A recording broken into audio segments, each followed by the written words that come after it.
Hey guys, so I'm going to share a story with you guys that happened on my birthday 2 days ago, and it's crazy, so I hope you guys enjoy this story.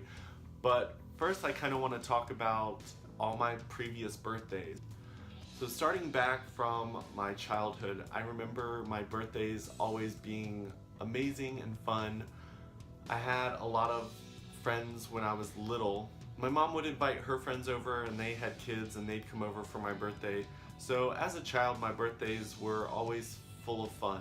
But one thing that never failed, because I'm a September baby, was hurricanes. So every single year there'd be a hurricane. So my birthday parties would always be inside because my luck is I never, ever have a birthday that falls on a sunny day.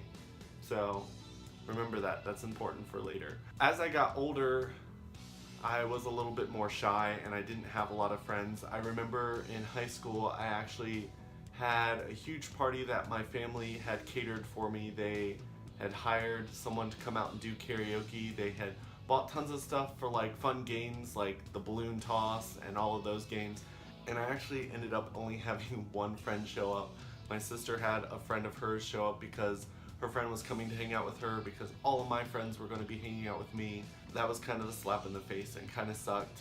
I know through middle school and high school I really didn't have as many friends. I know when I was in elementary school, my closest friends were Samantha, my sisters, and then my mom's friends who had kids. Then when we kind of grew up, Samantha and I kind of went our separate ways, and then I was part of a lot of clubs in school, but I wasn't really friends with people outside of school.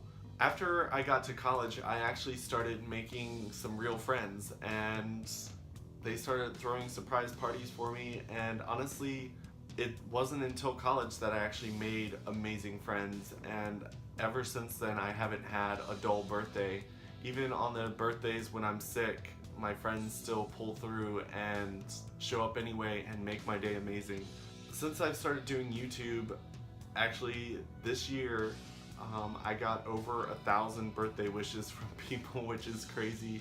I went from having one friend show up to my birthday party to having thousands of people, not all friends. Some people were random people that watch my stuff or follow me on social media and somehow figured out it was my birthday, because I feel like the only social media that really tells people it's my birthday is Facebook. And I try not to add a lot of random people on Facebook. I try to only add friends that I know personally on there. But for the story, so Matt actually ended up coming the day before and he actually surprised me at the house. He made me dinner and had made me a cake. Unfortunately, his cake on the transport over to my house got damaged with the tinfoil, but it was still an amazing red velvet cake. And Jasmine actually surprised me at work. She actually came to work with a cake that she had picked up from, I'm assuming, Walmart, and she said that she had called ahead of time and asked them to kind of write my name on it, but they had told her you have to call it a week in advance, and she had called like 2 hours in advance. So she ended up buying like little icing and wrote my name on it and tried to do a little YouTube sign, which was kind of funny. It didn't really turn out, but it's the thought that counts, right? So the next morning we actually wake up and it's my birthday and it's a beautiful day outside. This never happens. So I'm sitting there like, you know what I want to do? I want to go on a hike because it's a beautiful day outside, the sun is shining, and we checked the weather forecast and there was like 10% chance of rain, but nothing big. So we were like, you know what? It's a bright sunny day. The mountains are calling us. We have to go. So we get ready, we get all of our hiking stuff together, and then we go to a gas station, pick up some drinks and snacks for the trip, and we set out. It's me, my sister, my nephew Hayden, and Matt. We all drive up to this mountain that I hadn't been to in a while. It was called Mount Pleasant. It's actually one of the mountains that had caught on fire this previous year with the forest fire that came through here. It was actually the one where we had to evacuate our home for. And as we were hiking, I was just like, wow, this mountain has really healed from that fire. You could still see a few places where the trees were burnt and like the stuff that had fallen that was dead had burnt. But for the most part, like the fern and everything was green and beautiful up there. And when we first got out of the car, we heard some thunder in the distance and we were like, you know what? It's gonna pass. It's not that bad. So we are about, I would say, an hour and a half to 2 hours into the hike, and it gets dark, like darker than the eclipse that we had earlier. It literally just, it looked like the sun just got put out, and then the wind came, and then the rain came, and we were just like, oh my gosh, we have to find cover because this storm is going to be intense. The rain was freezing cold, and we ended up finding a rock. Because the rain was coming down sideways, we're like, we need to be on this side of the rock so that the rain doesn't hit us. We actually pushed Hayden into a little corner so that the rain wasn't hitting him, but the rest of us were pretty much getting soaked. It wasn't until the lightning started striking all around us.